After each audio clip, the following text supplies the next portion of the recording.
As required by law, the charter prohibited the senator's heirs having anything to do with the management of the foundation's capital. Caring for the capital became the responsibility of a corporation that was born simultaneously with the foundation. It was called, straightforwardly enough, the Rosewater Corporation. Like almost all corporations, it was dedicated to prudence and profit, to balance sheets. Its employees were very well paid. They were cunning and happy and energetic on that account. Their main enterprise was the churning of stocks and bonds of other corporations. A minor activity was the management of a saw factory, a bowling alley, a motel, a bank, a brewery, extensive farms in Rosewater County, Indiana, and some coal mines in northern Kentucky.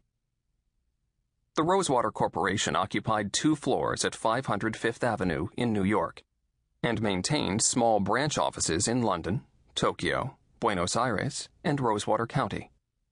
No member of the Rosewater Foundation could tell the corporation what to do with the capital.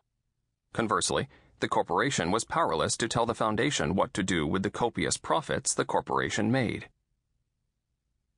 These facts became known to young Norman Mushari when, upon graduating from Cornell Law School at the top of his class, he went to work for the Washington, D.C. law firm that had designed both the foundation and the corporation, the firm of McAllister, Robgent, Reed, and McGee. He was of Lebanese extraction, the son of a Brooklyn rug merchant. He was 5 feet and 3 inches tall. He had an enormous ass, which was luminous when bare. He was the youngest, the shortest, and by all odds the least Anglo-Saxon male employee in the firm. He was put to work under the most senile partner, Thurmond McAllister, a sweet old poop who was 76.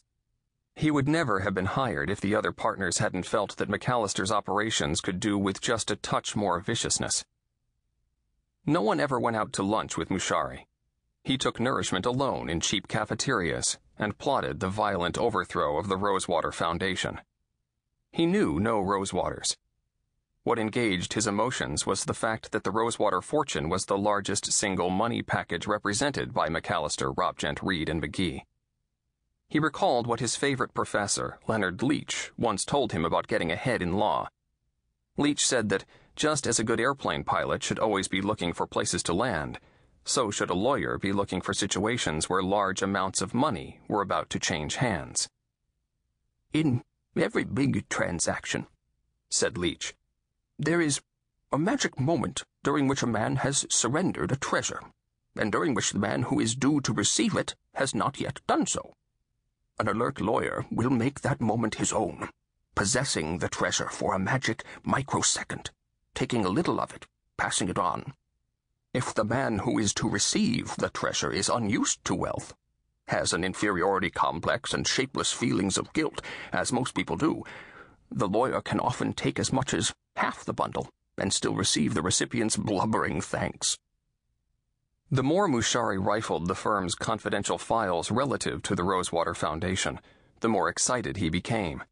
Especially thrilling to him was that part of the charter which called for the immediate expulsion of any officer adjudged insane. It was common gossip in the office that the very first president of the foundation, Elliot Rosewater, the senator's son, was a lunatic. This characterization was a somewhat playful one, but as Mushari knew, playfulness was impossible to explain in a court of law. Elliot was spoken of by Mushari's co-workers variously as the Nut, the Saint, the Holy Roller, John the Baptist, and so on. "By all means," Mushari mooned to himself. "We must get this specimen before a judge." From all reports, the person next in line to be president of the foundation, a cousin in Rhode Island, was inferior in all respects. When the magic moment came, Mushari would represent him. Mushari, being tone-deaf, did not know that he himself had an office nickname. It was contained in a tune that someone was generally whistling when he came or went. The tune was Pop Goes the Weasel.